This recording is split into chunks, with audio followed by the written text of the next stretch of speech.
बिस्मिल्लाहिर्रहमानिर्रहीम, अस्सलाम वालेकुम। मैं हूं ईसा नकवी। आज सोमवार 24 जनवरी है। अंदाज अपना अपना 1994 में इंडिया की एक super hit comedy movie release हुई थी। सलमान खान और आमिर खान की ये मूवी है। बहुत सारे लोगों ने देखी होगी, लेकिन अगर आप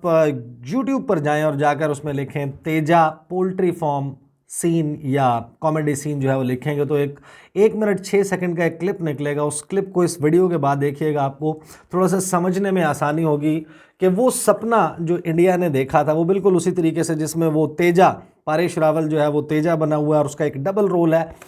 और उस सीन में जो है वो बात कर रहा होता है कि मैं 30 करोड़ के जो हीरे हैं उन हीरों से मैं एक पोल्ट्री फार्म बनाऊंगा।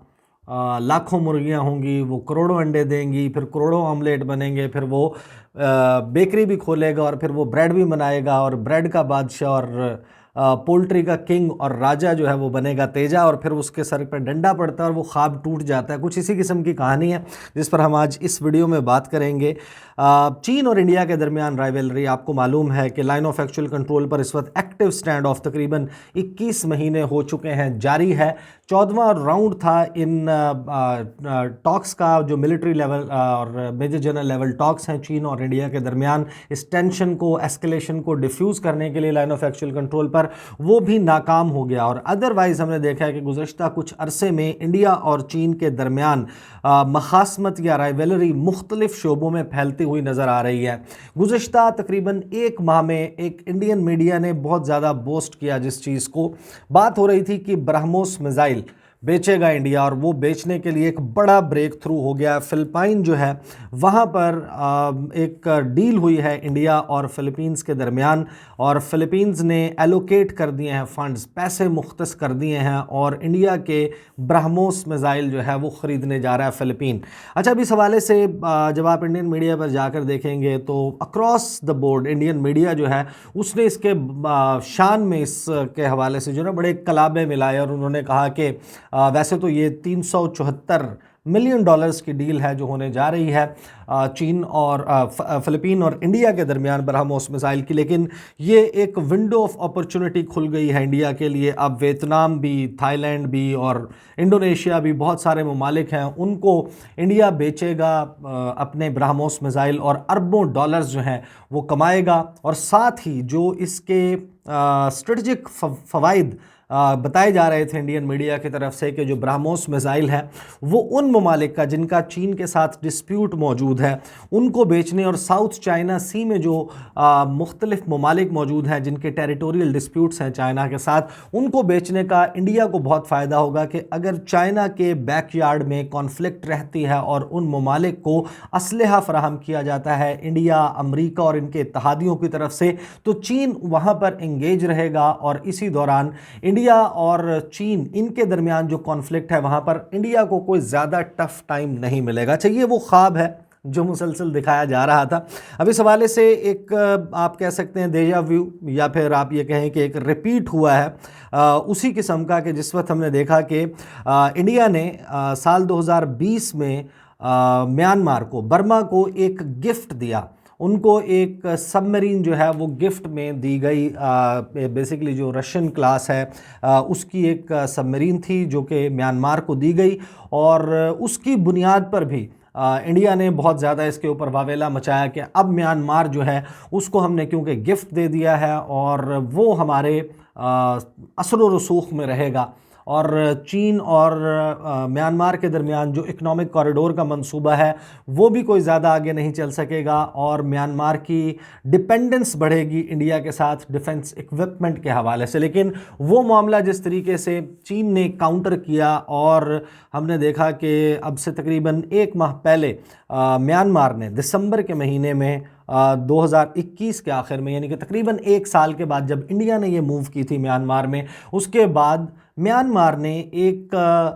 चाइनीज़ सबमरीन जो है एक तो गिफ्ट मिला था उसको इंडिया से, और एक चाइनीज सबमरीन जो है उसने परचेस किया है, हैविली डिस्काउंटेड प्राइस पे है, सेकंड हैंड सबमरीन है। लेकिन वो लेने का मतलब, और फिर उसके ऊपर जो रिपोर्टिंग वर्ल्ड ओवर की गई उसमें ये कहा गया कि चीन जो है वो इंडियन ओशन रीजन में अपना असर रसूख मुसलसल बाकायदा और बतदरीज बढ़ाता हुआ नजर आ रहा है। सेम स्टोरी जो है वो बांग्लादेश की नजर आती है। बांग्लादेश जो है वो भी अपने मिलिट्री एंड नेवल इक्विपमेंट पर बड़ी हद तक अपना दारोमदार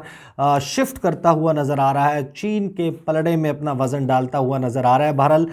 बांग्लादेश की गेम जो है वो इस सारे मामले में बड़ी ड्यूबियस रहती है, उसको हतमी तौर पर नहीं कहा जा सकता। लेकिन फिलीपीन के मामले पे जब ये सारी रिपोर्टिंग की गई और डील भी सामने आ गई कि ये डील हो गई है, उसके बाद गुज़श्ता एक हफ्ते में कुछ बहुत ही इंपॉर्टेंट मूव्स होती हुई नज़र आई हैं, वो मैं आपके सामने रख देता हूँ। एक तो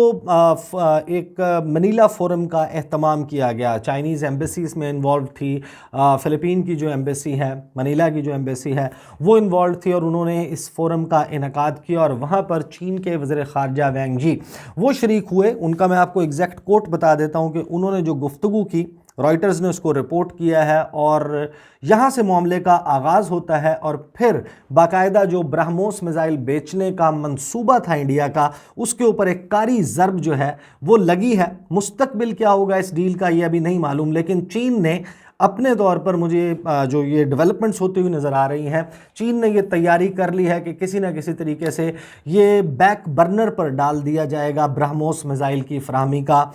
मंसूबा, जो कि देने का मंसूबा, और इंडिया चाहता है कि उससे बिलियंस ऑफ डॉलर्स इवेंचुअली जो है वो अभी तो ये मिलियंस ऑफ डॉलर्स की डील है, 374 मिलियन डॉलर्स की, लेकिन इवेंचुअली मुख्तलिफ ममालिक को बेचकर साउथ चाइना सी के जो नेबरिंग ममालिक हैं चीन के, वहाँ पर बेचकर जो है वो अरबों डॉलर्स कमाने का ख्वाब है। चीन के जो फॉरेन मिनिस्टर हैं वैंग शी, उन्होंने China will not use its strength to bully its neighbours including the Philippines, its foreign minister said on Monday, ये जो लास्ट मंडे गुजरा है उस पर, as he highlighted the importance of settling disputes in the South China Sea peacefully, stressing only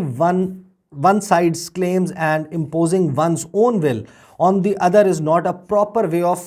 for neighbors to treat each other, and it goes against the oriental philosophy of how people should get along with each other. Basically 2016 में एक इसके हवाले से decision भी आया था, और चीन और फ़िलिपीन के दरमियान साउथ चाइना सी में एक टेरिटोरियल डिस्प्यूट मौजूद है, कुछ रीफ्स हैं, कुछ आइलैंड्स हैं, उनका डिस्प्यूट है, टेरिटोरियल डिस्प्यूट, और वहाँ जो आबी गुजरगाहें हैं, जो पानी हैं, उसके पानियों पर कंट्रोल का मामला है कि कौन सा हिस्सा किसका है। चीन का क्लेम डिफरेंट है, फ़िलिपीन का डिफरेंट है। इसी तरीके से मुख्तलिफ साउथ चाइना सी के ममालिक हैं, उसको बॉर्डर करने वाले ममालिक हैं जिनके चीन के साथ इस किस्म के डिस्प्यूट मौजूद हैं। उस पर एक तो चीन ने अपनी एश्योरेंस दी इस मनीला फोरम में कि हम बातचीत के ज़रिए फ़िलिपीन के साथ ये सारा मामला, ये सारे मसाइल हल कर लेंगे, लेकिन फिर उसके बाद वो मूव नज़र आती है जो कि बाकायदा इंडिया की जो सेल है ब्रह्मोस मिसाइल की, उसको काउंटर करने का आगाज़ आप इसको समझ सकते हैं। चीन ने 2020 में, साल 2020 में एक कमिटमेंट की थी फ़िलिपीन के साथ, फ़िलिपीन को कहा था कि हम आपको जो है कोई मिलिट्री एड जो है वो फराहम करेंगे,